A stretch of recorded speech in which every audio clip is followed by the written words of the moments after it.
Привіт! Я хочу помолитися зараз за Україну. Давай помолимося разом.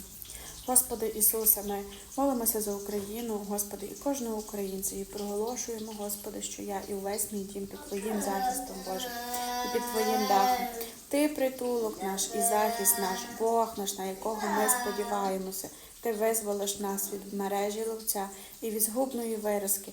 Під крилами Твоїми ми будемо безпечні, бо щит наш і огорожа, Господи, істина Твоя. Не боїмося жахів уночі, стріли, що літає вдень, виразки, що сходить, Боже, у темряві, зарази, що спустошує опівдні. Паде коло нас 1000 і 10 000, але нас не зачеплять, Господи, і до нас не підійдуть. І тільки дивитись очима буду своїми, Господи, і бачити відплату безбожним. І я кажу: Господь, надія моя, Всевишнього я вибрав притулком та цілителем моїм. Благословляємо наш народ. Амінь.